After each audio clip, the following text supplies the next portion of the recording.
Baiklah, di sini kelompok kami dari kelompok 3 akan membahas mengenai berbagai macam permasalahan yang sering dihadapi siswa di sekolah dasar dan juga cara mengatasinya. Langsung saja, permasalahan yang pertama yaitu bagaimana mengatasi siswa yang sulit beradaptasi atau bersosialisasi dengan teman sebayanya. Contohnya seperti anaknya pemalu dalam bergaul dan bertanya. Menurut saya, cara mengatasi anak yang sulit beradaptasi atau bersosialisasi dengan teman sebayanya yaitu: yang pertama, biarkan anak berekspresi. Ketika masih kecil, cobalah untuk memberi kesempatan pada anak untuk berkumpul bersama dengan teman-temannya.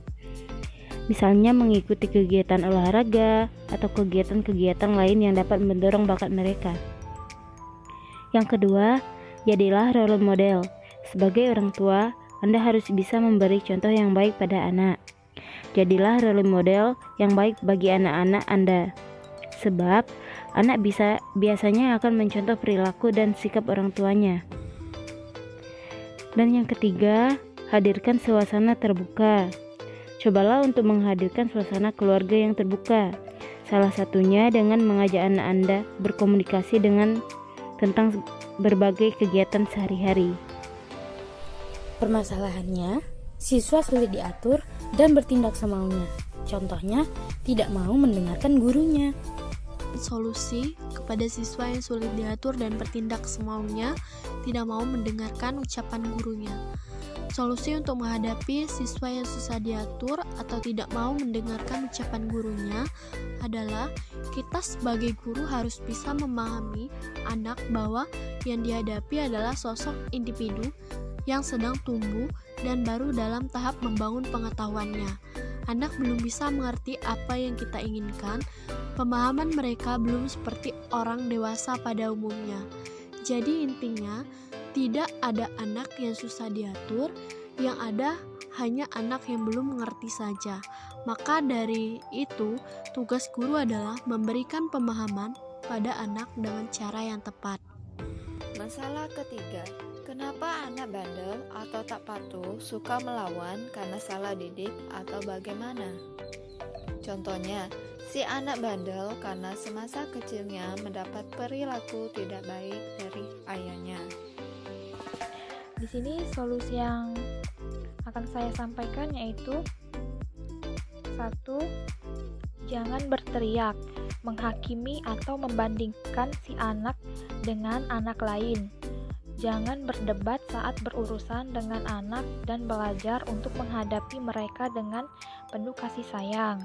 Yang kedua, misalnya anak melawan saat diminta makan. Coba tanamkan pembelajaran yang menyenangkan dan mengajari mereka bagaimana cara menikmati makan. Dan yang ketiga, praktekkan apa yang akan kita katakan ke anak. Dan orang tua perlu menjadi teladan bagi anak-anak yang menyaksikan setiap tindakan mereka. Dan yang keempat, komunikasi. Komunikasi yang efektif dan menjadi pendengar yang baik adalah kunci untuk memahami anak. Permasalahan keempat, permasalahan yang terjadi pada siswa menurut saya suka bermain karena bermain merupakan ketidakfokusan. Contohnya, dengan siswa suka bermain bisa membuat anak menjadi tidak mau belajar dan menjadi jenuh untuk memahami materi.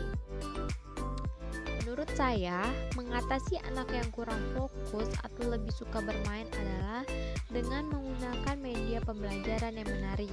Pemanfaatan media dalam pembelajaran dapat membangkitkan keinginan dan minat baru, meningkatkan motivasi dan rangsangan kegiatan belajar, dan bahkan berpengaruh secara psikologis kepada siswa. Ada beberapa manfaat media dalam proses belajar siswa, yaitu: 1. Dapat menumbuhkan motivasi belajar siswa. 2. Makna bahan pengajaran akan lebih jelas sehingga dapat dipahami oleh siswa. 3. Metode mengajar akan lebih bervariasi, tidak semata-mata didasarkan atas komunikasi verbal melalui kata-kata. 4. Siswa lebih banyak melakukan aktivitas selama kegiatan belajar. Manfaat Manfaat media pembelajaran adalah sebagai berikut. 1. Menyamakan persepsi siswa. Dengan melihat objek yang sama dan konsisten, maka siswa akan memiliki persepsi yang sama. 2. Mengkonkretkan konsep-konsep yang abstrak. 3. Menghadirkan objek-objek yang terlalu berbahaya atau sukar didapat di dalam lingkungan belajar. 4. Menampilkan objek yang terlalu besar atau kecil. 5. Memperlihatkan gerakan yang terlalu